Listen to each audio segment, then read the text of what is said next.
What's with today? This is the worst.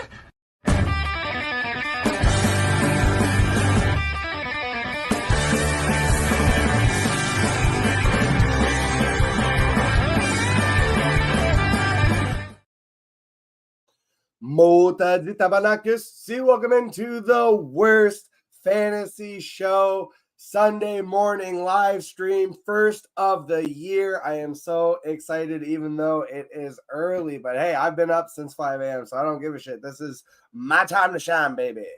But man, I am so excited. NFL Week 1. We are only mere 5 hours away, I think, from Scott Hansen, that beautiful, sweet man, like Christmas morning, telling us 12 hours of commercial-free football starts now. Oh my God, my heart can barely withstand.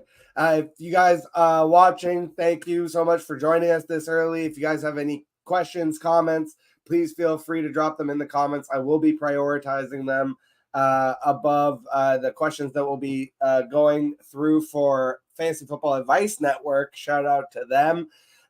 If you are not familiar with these Sunday morning streams, that's usually where I pull a lot of my questions from, so that we can fill out the whole hour. So we'll be going from about 9 to 10, and I do that all season long, except for I'm not for the diehards going through week 18. If you play week 18 fantasy football championship, stop it.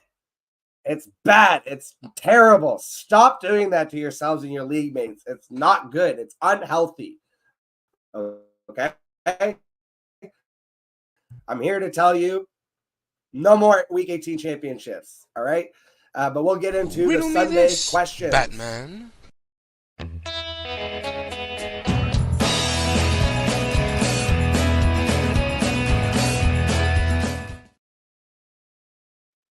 All right.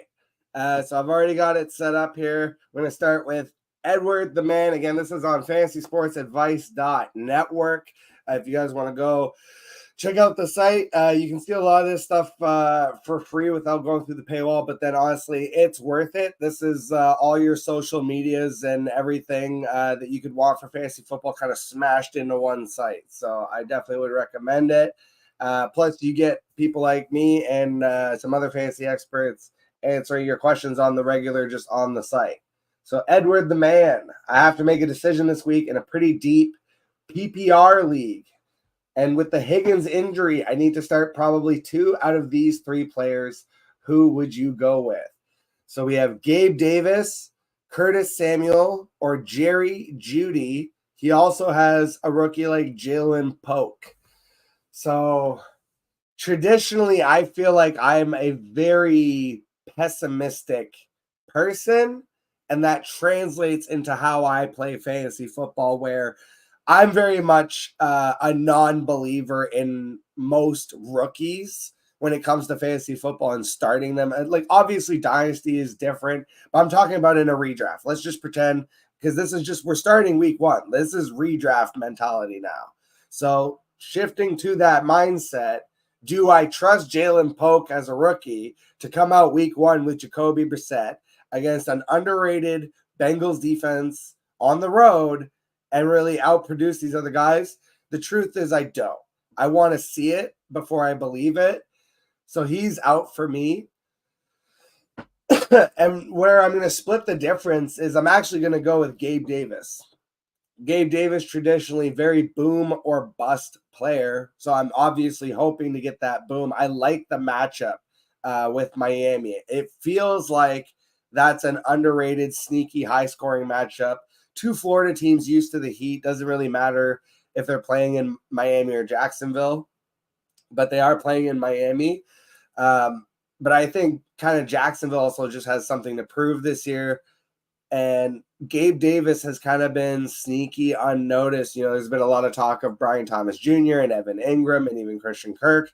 He feels a little bit like the forgotten man. And I could definitely see him catching a long touchdown. So I would take the chance on Gabe Davis. And where I'm going to split the difference is between Curtis Samuel and Jerry Jeudy, because that's where I'm like, I don't see the ceiling for those guys. I see the floor where it's like, if you're really just wanting 8 to 10 points from each of them. Like if it would have to be like a 16-team league, and I'm desperately needing those points to kind of fill out my lineup. But in most formats, I'm going to take the risk of Davis and then splitting the difference on Samuel or Jerry Jeudy. I actually really like Jerry Jeudy against Dallas. They're going to be at home. And I think obviously Amari Cooper is going to draw whatever primary coverage Dallas sends at them. And so Jerry Jeudy, I think, could eat a little bit here. Him and Njoku, depending on how that connection forms with Deshaun Watson, who I think we should see healthy for the first time in a minute. It'll be interesting to see kind of how his game is progressing in terms of his mechanics. But I wouldn't hate it if you went with Curtis Samuel, because I will say I've been smashing a lot of Buffalo in my DFS lineups. Even though I'm not a big believer in Buffalo this year, I actually think they could potentially regress. I think Josh Allen could regress in terms of fantasy, because basically his passing would just look like last year and the rushing numbers come down. If that happens, he is absolutely a regression candidate for fantasy football. That's been one of my hot takes this year. But Joe Brady's offense isn't like a super complicated thing. People tend to figure it out. And Samuel's still kind of dealing with that injury. So I lean ever so slightly towards Jeudy. But I'm like I said, I'm splitting the difference of I want one big risk guy that I think, okay, maybe he gets me a big fat 0, but he also might get me 20 points. And then I'll take one of the 8 to 10 point guys and throw them in for some depth. All right, let's go up here. So the Jordan Love injury, which happened at the very end of the game on Friday, absolutely frightening for a lot of Jordan Love managers. And I'm there with you. I have a best ball league. It's on Sleeper. It's through shout out to the Fantasy Football Universe guys. But when we were drafting, unfortunately, I was actually returning home from the Fantasy Football Expo. And so I really didn't have good reception. And I kept getting I basically got auto drafted in the first round, and then from 7 to 10, and then my last 7 picks. So I did not get a backup quarterback, and I only had Jordan Love. And I shared the screenshot. I guess it's my fault, guys, because I shared the screenshot on Twitter of a month ago. I made the joke of if Jordan Love were to get hurt, my whole season in this league is fucked. And then after he got hurt, the last message in the group just says, well, been a good season, guys. See you next year.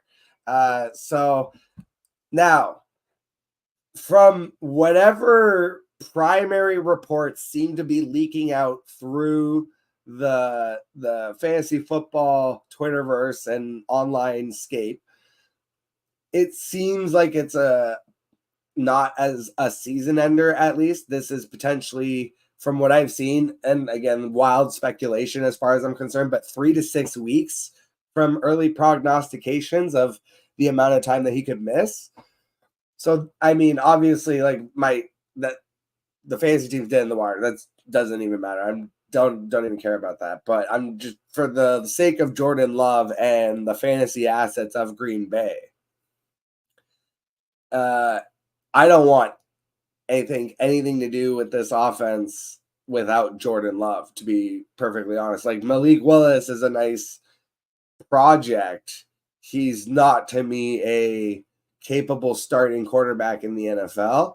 They're going to have, I wonder if they're going to explore the early trade market for a backup quarterback. We'll see what happens there. But the question being, if Jordan Love is out long-term, are you comfortable starting any of the wide receivers moving forward? And if so, who? And the answer is no. Comfortable? No. I mean, in matchup-based formats, honestly, the only one I would really trust is Jaden Reed. I've been a big believer in Jaden Reed. I had Jaden Reed a lot of DFS lineups. I have a decent amount of Jaden Reed in best ball. I have some Jaden Reed on some of my redraft. I like Jaden Reed. I felt like with the Green Bay wide receivers, I got burned on Christian Watson last year, and so I wasn't really investing heavily in Christian Watson.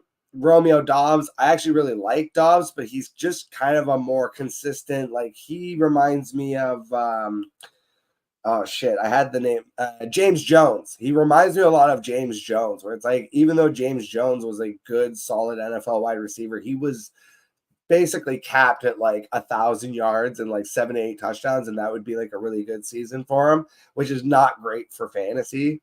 And Dobbs is going a little bit high for my taste. So I didn't get a lot of him, but I felt like Reed was kind of in that middle range in between Green Bay wide receivers. So I did take some shares of him. And I think obviously he's just so athletic that, and the way that they use him, like, you know, he had the touchdown on the end around. I think he has the most viability and capability in the offense without Jordan Love. With Jordan Love, all of them were viable. Without Jordan Love, I feel like the only one I would really be trying to start in matchup-based format now is Jaden Reed. All right, who to start? From Fantasy Wish List, Justin Herbert versus the Raiders or Jaden Daniels versus the Bucks. Again, this is where I feel like, and this could hurt me. This is just how I play fantasy football. And I also want to predicate what I'm about to say. Also, it's week 1. You play who you like. Honestly, play who you love. Like if you take the L in week 1, your season's not over. Like it literally is just beginning. Like half the league has to lose and half the league has to win. So from that perspective, obviously not to such an egregious degree of you're just starting jabronis that you like over studs, which we'll get into in a further question. But in a situation like this, 2 quarterbacks that are kind of in a similar range, play the one you like. I know Scotty is a Washington Commanders fan. So from that perspective, I would honestly play Jaden Daniels, even though it's I think a tough matchup against the Bucks. Tough matchup against the Raiders too. And you could argue that the offensive weapons for the Commanders are technically slightly more established than the Chargers, even though it's like you have Austin Eckler that's been added from the Chargers to the Commanders, ironically enough. When you talk about like Brian Robinson, he's been there since he was drafted. You have Terry McLaurin. Scary Terry's been there pretty much. So like you have some kind of in Scott, and I feel like Terry McLaurin just by himself is a more established and better wide receiver at this stage of his career than anybody on the Chargers. As much as I am a super lad, I'm a huge Lad McConkey stan, don't get me wrong, but like Terry McLaurin's better than he is right now and probably just is in general. Though we'll see on Lad's career, but I really think the Chargers-Raiders matchup is going to be kind of a gross run the ball, play defense, just lower scoring matchup. I see more potential, I think, with the Manders and Bucks too. So normally I'm very scared of rookies, and even I answered that I probably would normally not play Jaden Daniels here and go with the safe Justin Herbert option. The only caveat I guess I would give is if it's like a 10-man redraft and my whole team is just stacked, like I'm projected to kick the shit out of this other person, and I literally just want my quarterback to at least get 15 points, I could see a world where I would play Justin Herbert over Jaden Daniels. But in any other situation, pretty much where I'm A, looking for ceiling, and B, it's week 1 and I just want to watch my guys, yeah, I'll just start Jaden Daniels. Fuck it. Hey, huge shout out to everyone watching for being up this early. If you guys, again, have any questions, feel free to drop them in the comments. I'll be prioritizing them even above what we're looking for on Fantasy Advice Network. But otherwise, I'm just going to keep smashing through some of these questions on the site, and then I'm going to switch over. I've got the messenger already queued up too, so I'll be going through a lot of those questions as well. All right. I'm not reading that. I need one flex player to start. Are we going with Chase Brown, Tyjae Spears, or Adam Thielen? So again, only caveat I'm going to give is a bit of a contrarian take, but if it is full PPR, full point per reception, I'm going with Adam Thielen. the way that I view Adam Thielen at this point in his career is actually closer to a tight end than a wide receiver. And he's very much a security blanket for Bryce Young, which I predicted last season would happen because he was going to be the only veteran presence. Now, I don't think he's going to eat quite as much as he did last season. I'm not saying that. I don't think it's going to last as long either. I'm predicting 4 to 6 weeks of utility out of Adam Thielen, and then you need to get him off your team somehow for some kind of value if you can. Because if you get stuck holding the bag on Adam Thielen, you're going to end up just having to drop him. So the way that they utilize Adam Thielen in this offense is very much like when Bryce Young is on third down looking for that first down, or he's in the red zone looking for the touchdown, like Adam Thielen is actually the first look. He is very much like that third down red zone guy. That's how they utilized him last year. That's actually where he got the bulk of his work. And then like the other guys kind of tend to pick up the slack where they're trying to get other looks on first and second down. But when he really needs it, he's looking for Adam Thielen is Bryce Young. And I think that still is going to bleed into the first part of this season.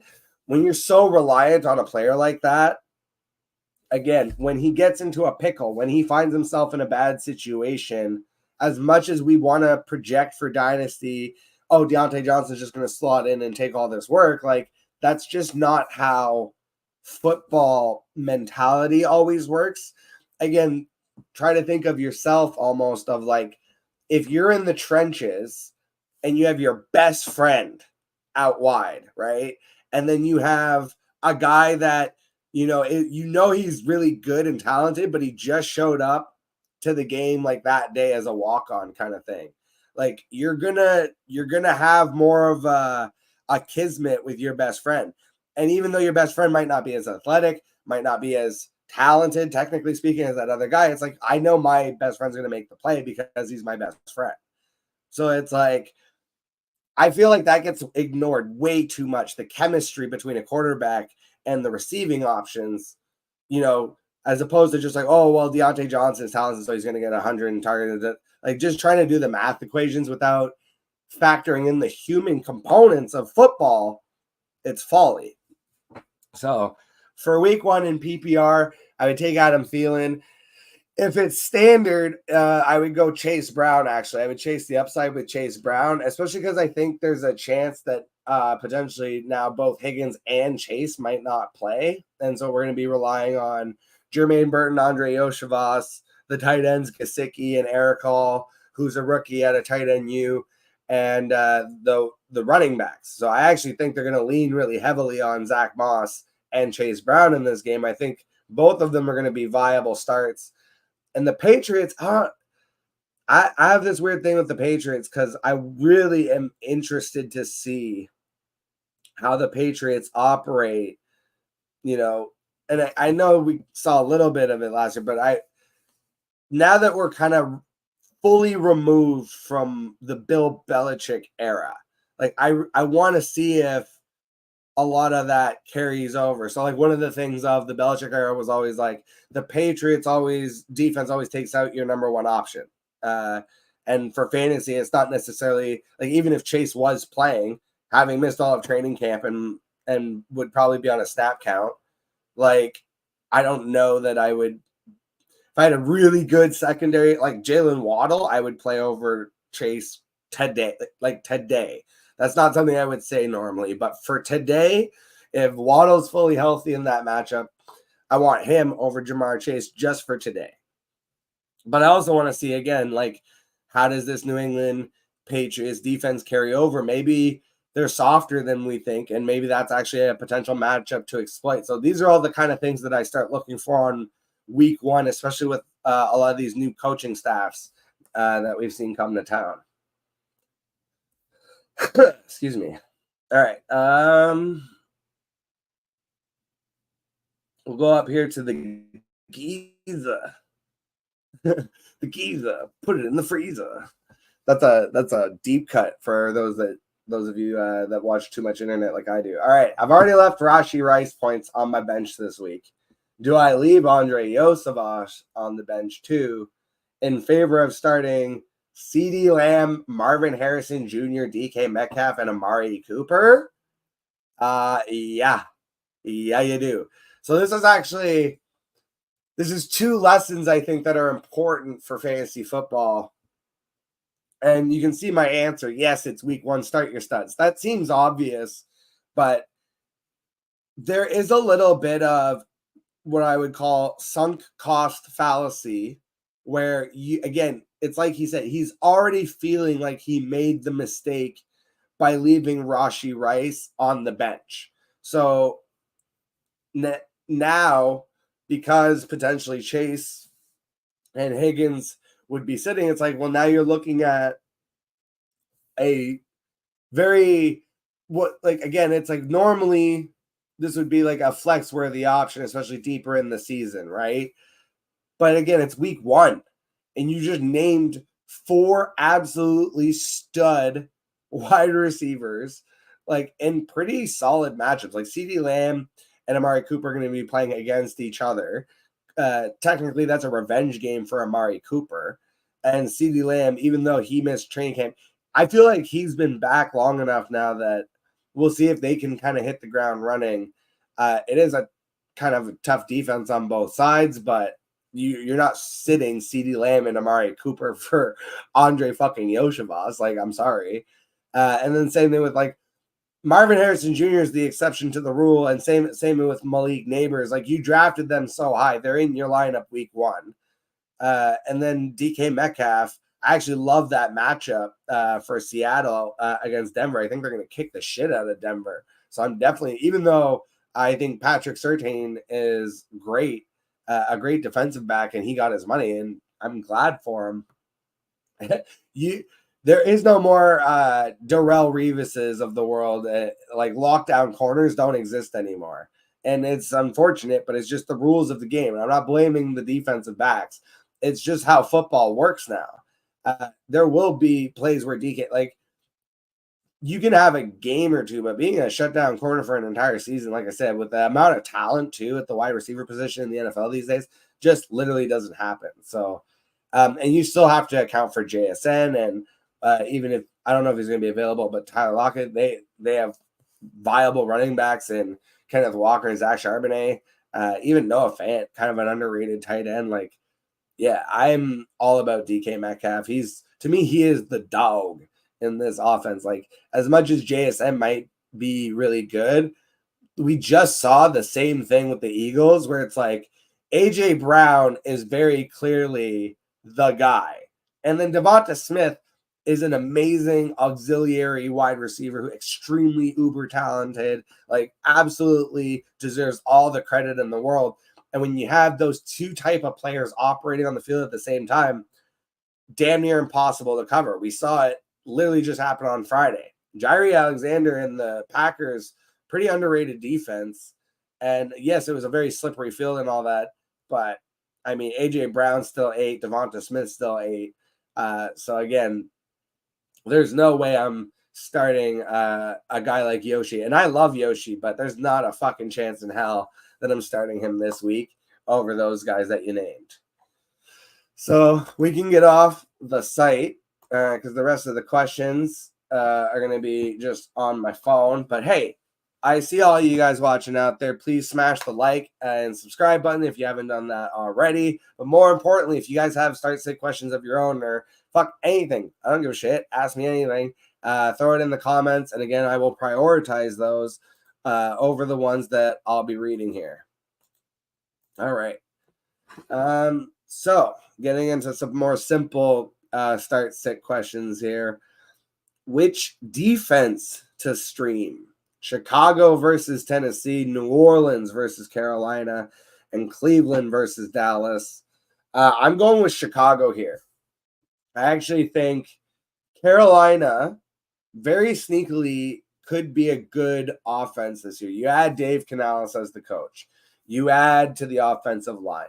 You bring in, however you feel about Xavier Legette, you bring in another number one wide receiver.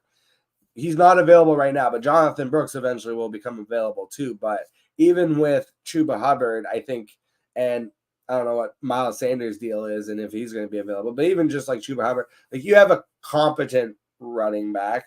Jatavian Sanders, underrated rookie tight end. So you even have like an improved tight end room. They've improved quite literally every facet of this offense. And so I still think that's going to be kind of a relatively lower scoring game. It might be a bit of a safer play, but I think the high upside play is turnovers, obviously. And if I'm looking at which one of these quarterbacks is going to potentially give me the most turnovers, if Dallas was at home, I might take that chance, but I'm definitely rolling with Chicago. I think Chicago's got an underrated defense. They did keep, much to my chagrin, Matt Eberflus is the head coach. Flus's thing is defense. So again, Will Levis, a little bit more potential, I think, to turn the ball over. He could have some big splash plays. I also think he could have some big negative plays. If there's one of these guys that's going to throw a pick six in my eyes, I feel like Levis probably the most likely. So I'm going to go with Chicago Bears there. Which one to start this week? We just talked about Chuba Hubbard. Between Chuba Hubbard and Ramonster Stevenson, I'm going with Ramondre. I know Antonio Gibson is there and could potentially steal a little bit of passing work, but I feel like Jacoby Brissett's going to lean pretty heavily on the running game and on the running backs. And I think if the Patriots have a chance to win this game, it's going to be by just pounding the run over and over. Cincinnati's defense is kind of underrated, but the one place that I feel like they do still have weakness is against the run. Because like when they can kind of when they can get up on you really fast and then just have Trey Hendrickson chase you down for 17 sacks, that's all well and good. But when they have to really like deal with someone grinding them out, I feel like that is kind of a way to get through Cincinnati and keep Joe Burrow off the field. So that seems like a likely plan, I would think, for the New England Patriots defense. So I'm going with Ramondre Stevenson here. Just read that Brandon Ayuk is going to be on a snap count for Monday night's game. Should I sit him for Ramondre Stevenson in half PPR? Now that is a scary one. Oh, I think that's one where it does feel like I'm overthinking it a little bit. Yes, Brandon Ayuk is a stud because you know what, actually, I think that's coach speak a little bit because even though he's just been kind of pouting around, he's been there sort of all through training camp. I wonder what kind of shape he's in. I also wonder what kind of snap count that would be. I feel like that's a little bit of bull jive though, and especially in a Monday night football matchup. I guess. Oh, yeah, I guess I think I would still go with Ayuk. I do think Ramondre is gonna have a really good game. I would not blame you at all for going Ramondre. I feel like I'm overthinking it a little bit, but actually my final answer, if it was me in my lineup, I would probably take the chance on Ramondre. But the problem is then like when I give other people advice, I'm like, okay, look, that's maybe what I would do, but that feels like the riskier play. So, you really, again, it's week one. You really got to go with your gut. All right. Untamed music. Oh, man. We need the sad violins or something like that. I don't have sad violins for you. I just have, what do we have here? What in the fuck? All right. So tell me I'm the unluckiest person in fantasy. It's barely the first Sunday. My tight end got his job stolen, and my QB snapped his knee. Fantasy football sucks. So I'm going to go ahead and assume that you were talking about Jordan Love and Luke Musgrave. Very unfortunate. The season's not over. It's week one, my man. So the first thing I would do is obviously right now you can go to the waiver wire and add a quarterback. You can have your pick of the litter right now. You can add them before waivers, like all the games start and waivers run, and you're having to put in either a priority bid or spend actual Fab if you're in it's free agent acquisition budget. So where you have to like spend money on the like fake money on the guys to get your guys. So if you're in one of those types of leagues, yeah, go at a guy right now for a quarterback.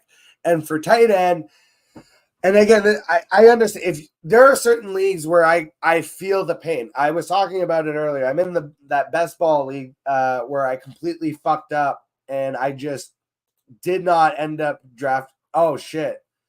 Oh, it's Mark Andrews. Okay. I thought it was going to be Musgrave, but okay. I have good news for you then for Mark Andrews at least. And then 14 teams. Yeah, okay. I get that. It's dry. We use Fab. Okay.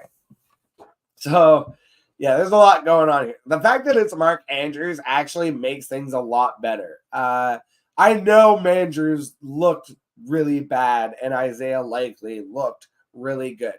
I will point you in the direction of the fantasy footballers. I think they are renowned in the space. Andy, why the fuck am I blanking on his name? Andy. He put out a tweet. You can go check that out. He did all of the work already, basically going through that Mark Andrews was essentially bracketed like the entire game, and that a lot of the shit that was happening with Likely was because the offensive line was actually struggling a lot, which I had actually predicted in the offseason. Shout out to my guy, Big Draft Energy. I was on his show arguing with some Ravens fans who were like, oh, well, the Ravens just always figure it out. They just always figure it out. I'm like, yeah, but you can't. That's nice to say, but you don't just figure out losing 3 offensive linemen and replacing them. There are growing pains, and you'll see those early in the season, and they might smooth them out by the end of the season. But I think early on, you might get a little bit of panic because that offensive line might not gel right away. And that's exactly what we saw against one of the better defenses in the NFL in the Kansas City Chiefs. So, silver lining for Mark Andrews, he still has potential, I think, to be the tight end that you drafted him to be. Now, obviously, it feels scary because of the likely usage, and that could still continue, but I don't think Mark Andrews is washed out of this offense.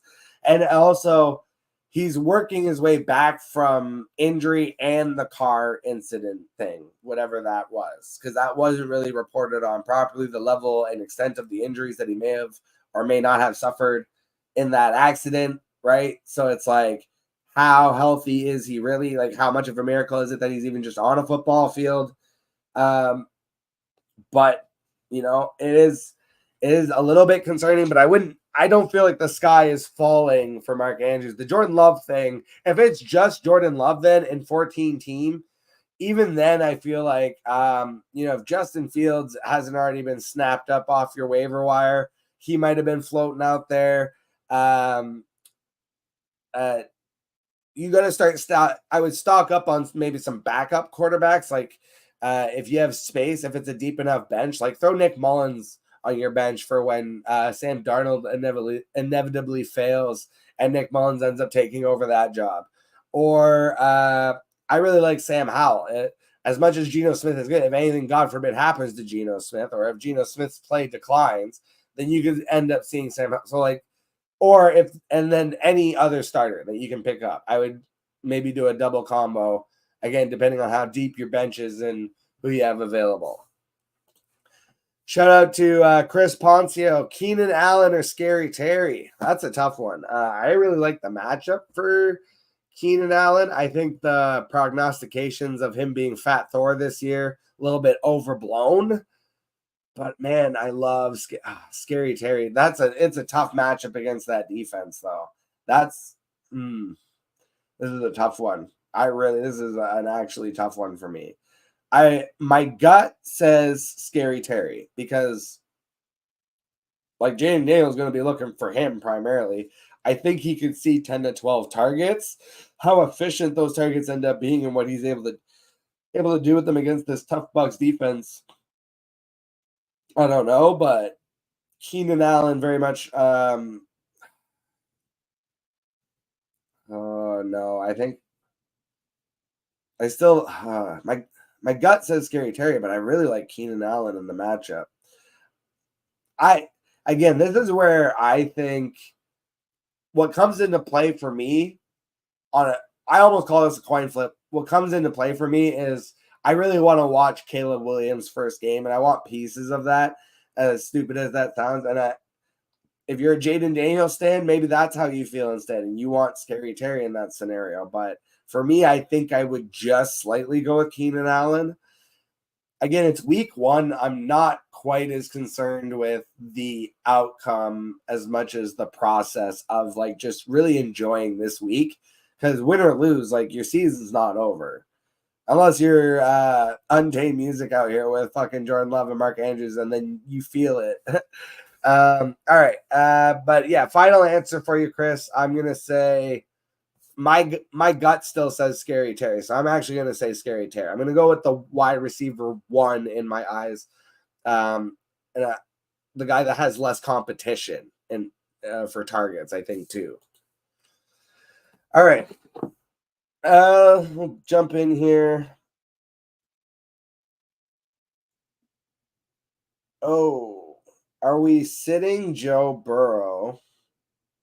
Best options are Mayfield, Stafford, or Goff. I will tell you that I won't do it for Mayfield, but I'll sit Jesus Christ. I will sit Joe Burrow this week, probably without Higgins and Chase, for Stafford or Goff. I want pieces of that Rams-Lions game.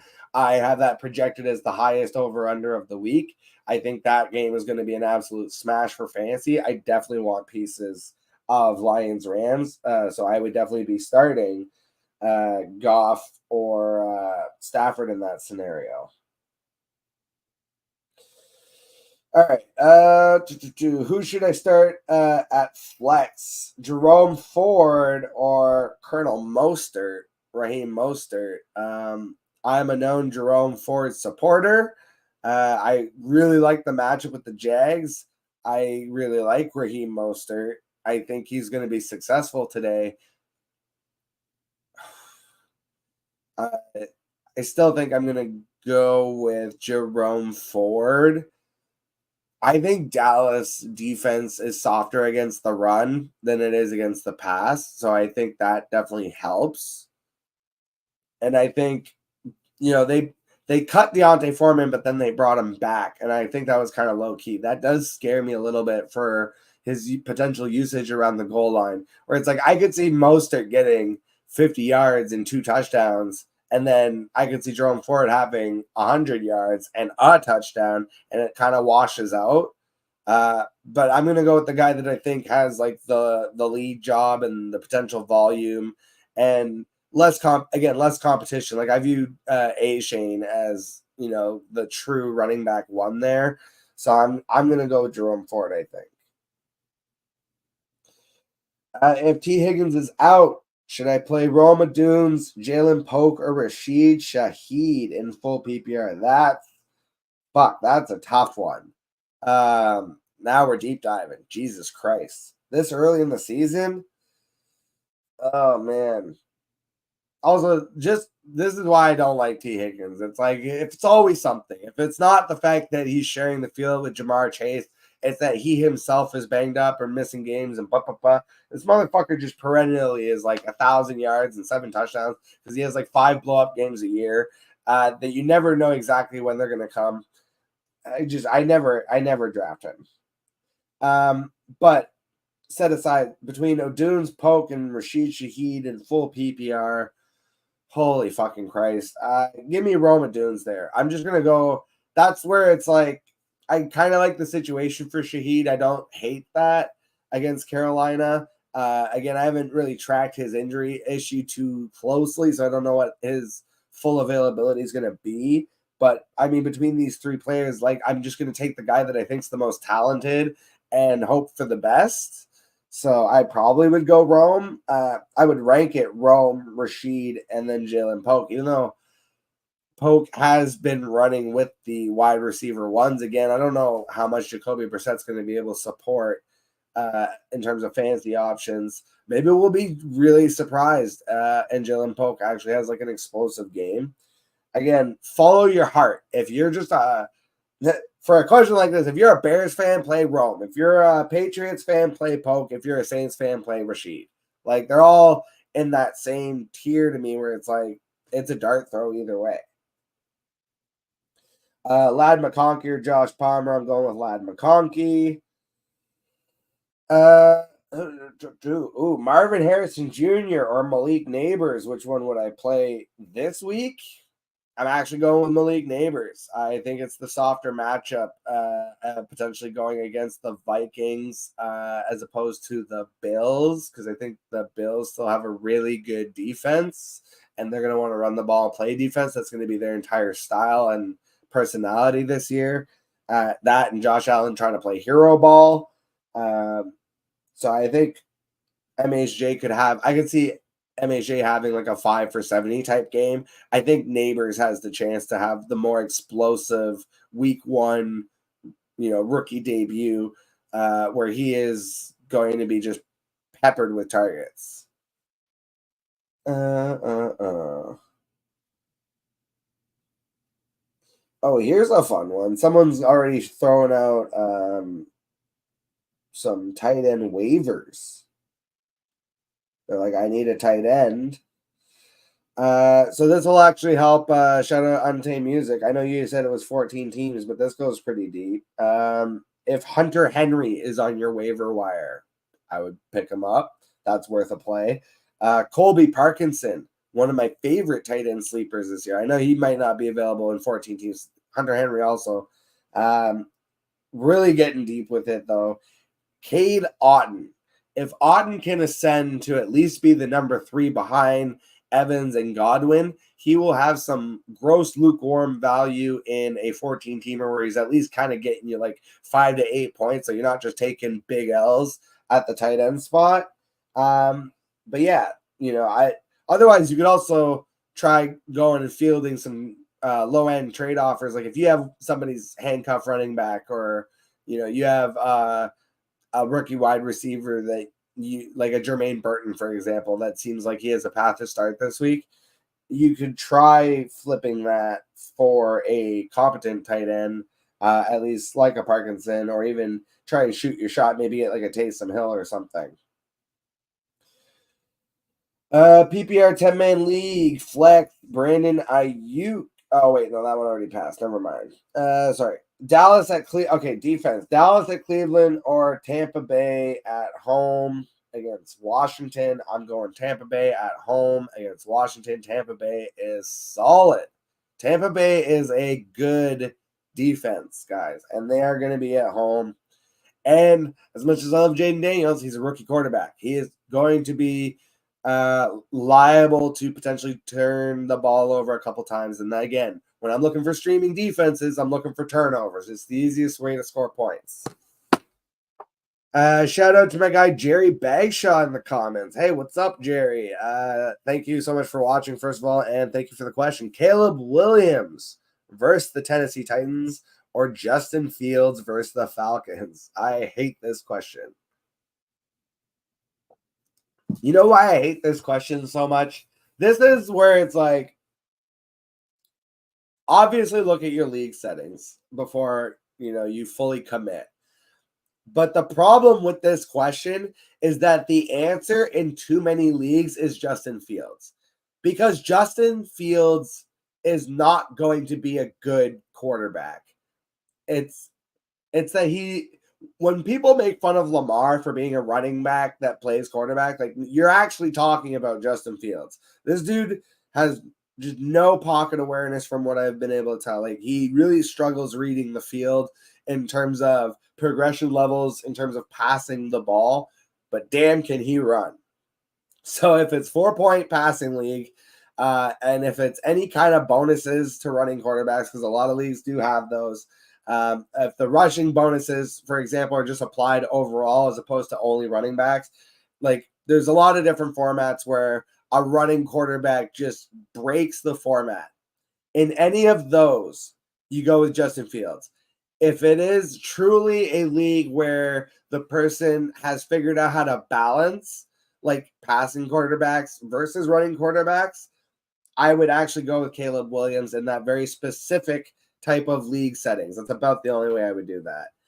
But otherwise, like Fields could suck. He could literally just be terrible and still run the ball 10 for 75 and a touchdown and potentially outscore Caleb Williams. Like I hate that scoring format is so broken in so many leagues. That's something that I feel like gets overlooked of like we need to fix that in fantasy football. Shout out to my guy Tyler Bradley. What's up, Jack? Hey, what's up to you too? All right, we got about 15 minutes left. Again, if you guys got any questions, start sits for any or even just any questions in general, feel free to drop them in the comments. Otherwise, we are going to smash through as many more of these as I can find, and then I'm going to jump on out of here so I can get myself ready for some NFL Sunday football action. Oh, yeah. All right. Tank Dell or Rachaad White. That's a tough one. But I'm going with Rachaad White. I just feel like that's the safer play. Obviously, Tank Dell has huge spike potential, but the fact that to me he is the second or third wide receiver at best, like whether you want to argue that Nico Collins or Stephon Diggs is like truly the one on that team or the alpha, like Tank Dell, I feel like takes the secondary role, and Tyler agrees with me for whatever that matters. So, yeah, Rachaad White there. I'm going with the safer option. Michael Pittman or Chris Godwin. I'm going with Michael Pittman. I am not a true believer in Anthony Richardson, but the one guy that's going to get hyper targeted in that offense is Michael Pittman, especially Josh Downs not going to be available. It's going to be Adonai Mitchell and wind sprint champion Alec Pierce out there. The tight ends are questionable in my eyes. I know people like what's his name, Kylan Granson or whatever, is a deep sleeper. But the leaning tower is still there too. Oh man, yeah, I'm going with Pity City in this one. Shout out Brent Bradford. Which Cowboys RB are you rolling with? I can tell you I have almost 0% exposure to any Cowboys running back. The one that I do have small exposure to is Zeke. Dalvin Cook just got there. Rico Dowdle is nice, but I think the team has pretty well established what they think of him by bringing in Zeke and Dalvin Cook. The guy that I actually liked as a deep sleeper, ironically enough, was Deuce Vaughn. I kind of view him as a potential Darren Sproles-esque type of running back if he's utilized correctly, but this is not the system for that. This is a Schottenheimer running back system, which means they're going to run the ball one place and one place only that is directly up the center's ass. They are all about their A and B gap runs. That is it. It's inside running only, fellas. So I think Zeke is actually going to get the bulk of the work. This is going to be like that year with the Baltimore Ravens when they had like Le'Veon Bell and maybe it was Dalvin. They had a bunch of like weird veterans where it was like guys of yesteryear for fantasy that were really good. Can Zeke still get it done? Yeah, I mean, again, it's week 1. That's where I'm going to put my money if I'm going to bet on a Cowboys running back for week 1. It's Zeke. He's the one that has, the roots with the team, kind of knows the system already. He wasn't out of the system long enough even really for it to be that complicated for him coming back. And when I say the system, I'm talking about like the chemistry with Dak and the Joneses and the Cowboys, just like all of that is definitely in Zeke's favor. So I think he's definitely going to get the crack at the starting job. Now, whether he holds that for the entire season is an entirely different question. But for just this week, yeah, I definitely think I would assume that the depth order is going to go Zeke as like the 1. And then you're going to see a mix of Dalvin Cook and Rico Dowdle like as gross backups, like when Zeke kind of needs a breather. But I definitely think Zeke gets 20 gross touches in this game and is kind of a low end RB2 flex option for fantasy. So that it's not great. It's not what I'm wanting.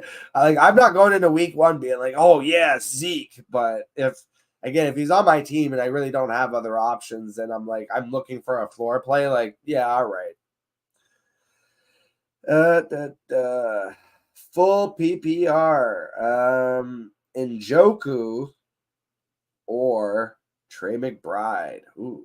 I mean, I'm very big on Trey McBride, and I think the matchup. So shout out to Brian Hartman. I had him on. Did we do it on Thursday? Yeah, we did on Thursday, the live, where we did all the start sits for the week. So if you guys have the time after and you want to go watch just like all our start sit calls for the week, like that video is up. But yeah, he talked about how historically for the Buffalo Bills, Matt Milano is a very key piece of that defense in terms of how they cover the tight end, and that the amount of points that they allow to the tight end is significantly higher when Matt Milano is out of the lineup as opposed to when he is there. And supposedly, most likely, he will be out of the lineup this week. So Trey McBride should eat. And obviously Marvin Harrison Jr. is going to get some attention and be considered as like the primary. But I actually think McBride is really going to be the primary. Again, in those early weeks of the season when the rookie is establishing himself, the guy that was there last year and really was leaned on, I think, is the true, first look in terms of the quarterback's mentality. So I actually think Trey McBride should eat in this game. And as much as I like Njoku in that matchup, I would go with McBride. Another one here, Njoku and Ferguson. That one's a little bit closer in my eyes, but I'm still going. I'm huge on Fergie-licious. Fergie-licious is my guy this year. I think he has the potential to finish as a top 5 tight end. When you look at all of the things that kind of fall into place, it's like third-year tight end, had a decent season last year, is definitely the number 2 look in that offense behind CeeDee Lamb for a high-powered offense of the Dallas Cowboys with a decent quarterback in Dak Prescott. Like all the stars align for Fergie-licious to have an excellent season. So, and I kind of like the matchup better because again, I need to see it with Deshaun Watson. Like a lot of Njoku's success last year came with Joe Flacco, and it wasn't as prescient when it was Deshaun Watson, because Watson, his biggest problem really is that he's got happy feet. Like he looks unsettled in the pocket, and that was aside from his injuries and all that. This was just what I saw from his mechanics after being away from football for so long, obviously with that huge gap between, leaving the Texans because of all of the massage bullshit and then landing in Cleveland. Like there was still a huge gap of time where he didn't play football. And I felt like his mechanics in terms of how he was going through his progressions, his reads, his steps was really off. And that was before he got injured. So, and then he got injured, and it was almost like that was the excuse of why he wasn't playing well. And I'm like, yeah, but was it? Because like if he had stayed healthy that whole season and kept playing like that, he wouldn't have played very well, especially not up to the par of a $200 million quarterback. So I'm very interested to see, especially in these early weeks of the season with the Browns, if that's been corrected at all. And if it hasn't, I'm telling you, I'm going to be really out on everybody in the passing game for the Browns, except for Amari Cooper. Ooh. Oh, here's a heavy one. Would you trade Jamar Chase for Justin Jefferson? In redraft, I've been really out on Jefferson because I'm out on the quarterback situation. But this whole thing with Jamar Chase, I feel like he's going to sign the contract. I would stick to my guns with Chase, is what it is. I don't think I would do that. No. All right. Choose 2 for week 1. DJ Moore, Malik Neighbors, or Terry McLaurin. I'm going pure upside there. I'm going with DJ Moore and Malik Neighbors. I also think those are kind of the more fun ones. You get Caleb Williams and then rookie debut, and you get Malik Neighbors rookie debut, and obviously Terry McLaurin relying on Jaden Daniels and his rookie debut. If that's something you're really into, I could see it, but I actually just also think that DJ Moore is going to have a huge game. I don't think that Titans defense is that great. And I think Malik Neighbors, by necessity also and volume, is going to have a better game potentially than McLaurin. Because I think the Buccaneers defense is underrated. I think they have a really good defense, and they're going to be at home. I think this is actually a tough matchup for Jaden Daniels in his first game. All right, we'll see how many more of these I can find. We're starting to get further back in the thing now, so it's like some of these are like questions from the Thursday, Friday games. Oh, here's this is some juicy shit right here. I'm so glad this has come up towards the end of the show. All right, Jonnu Smith or Noah Fant in 1 point PPR. We're going with Mr. Noah Fantastic. First of all, revenge game narrative. Former Denver Bronco. The Seahawks are at home. And again, I think potentially Tyler Lockett might not play. Now, if Tyler Lockett plays, I think I might pivot to Jonnu. But Jonnu weirdly was listed as like a fullback for this team on the depth chart. So I don't know what the fuck they're doing with Jonnu, to be honest. I think no matter what, I'm gonna go with Noah Fant. Noah Fant is not Jonnu Smith has receiving capability, but he is actually a really good blocking tight end. Noah Fant is much more of just a pure receiving tight end, and especially if Tyler Lockett ends up sitting, I actually like Noah Fant as like a deep sleeper. So that's a great question. I love that.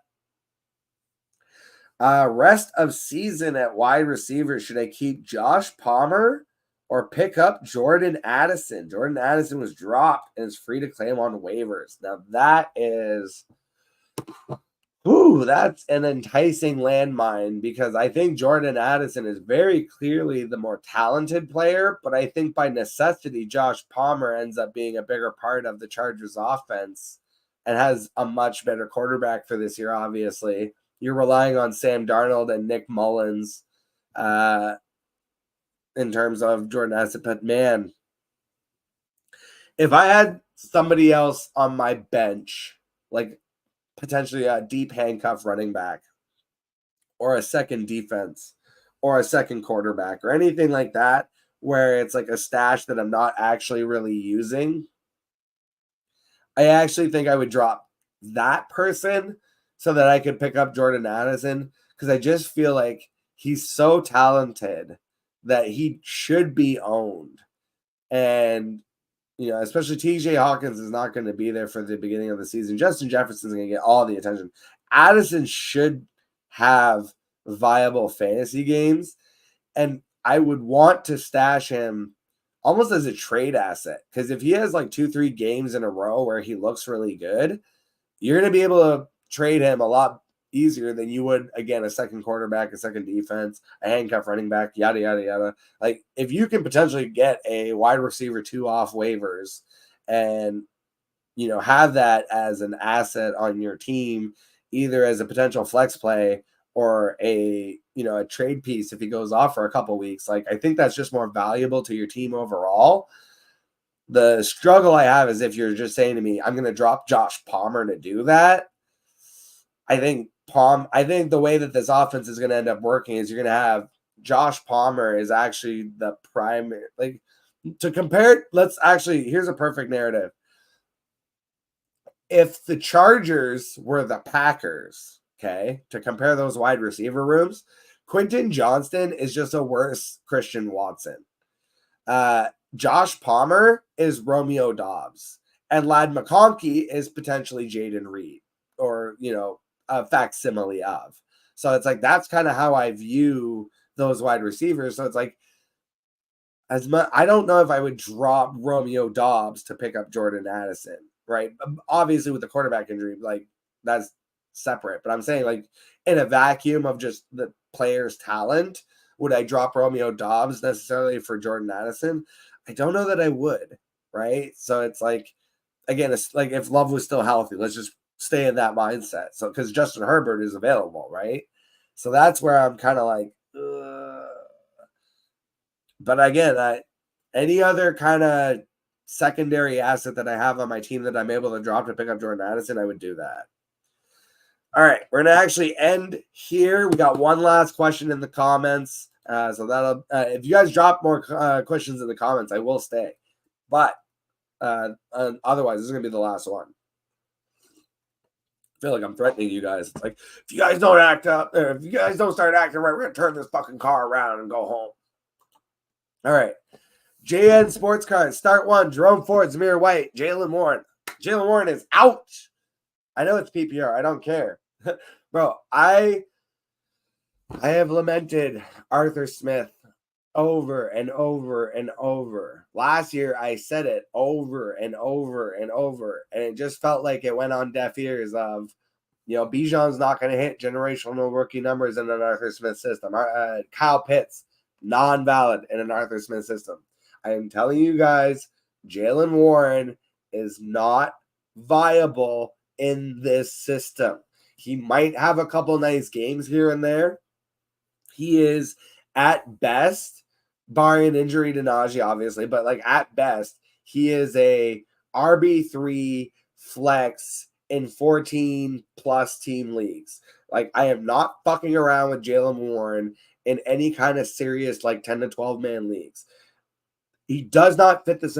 Like people keep saying, oh, he looked so much better last year. Yeah, at the beginning of the year when they had Matt Canada ruining our fucking team, running them out of shotgun formation 7 yards behind the fucking line of scrimmage. That's not what Arthur Smith does.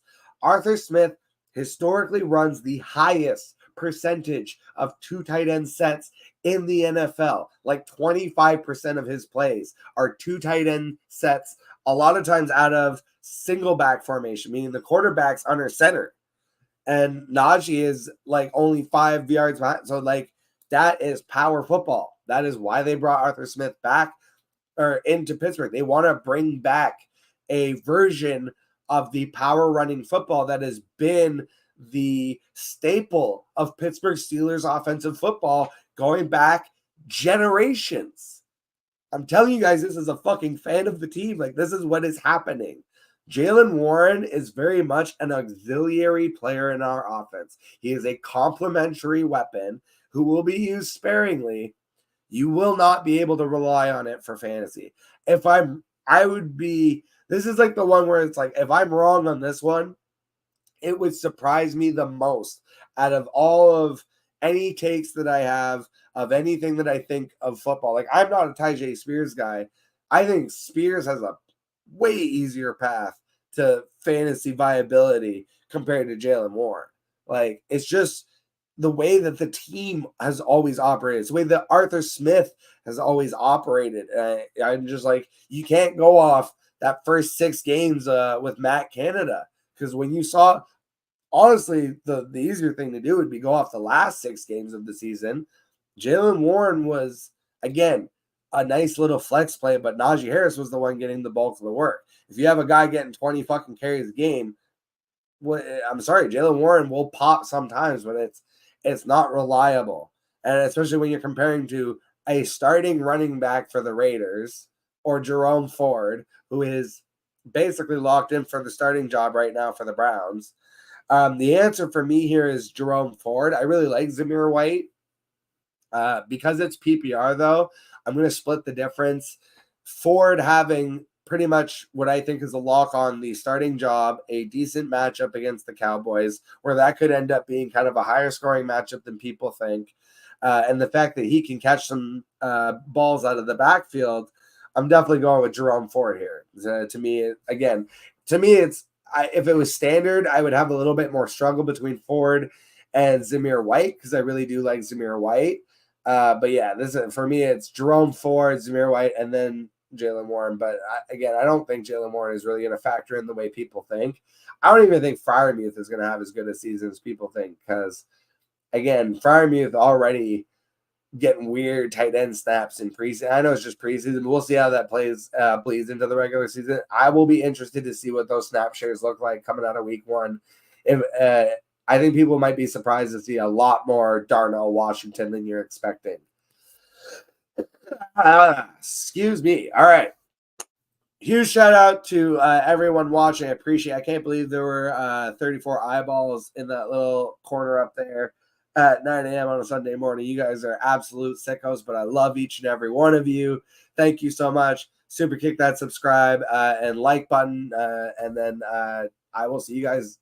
Well, I'll be back Monday, obviously, to do reactions for this week of football. But for the Sunday lives, again, we're going to be here every Sunday morning, 9 a.m. I get up real early, guys, so I like to do mine early, get them out of the way. 9 a.m. Sunday mornings, we'll be here for your start sets all season long, weeks 1 through 17. So until the next time, I will see all of you guys on the flip side. He's running down the middle by the 50. He's at the 30. He's bare-chested and banging his chest. Now he runs the opposite way. He runs at the 50. He runs at the 40. The guy is drunk, but there he goes. The 20. They're chasing him. They're not going to get him. Waving his arms, bare-chested. Somebody stop that man. Here comes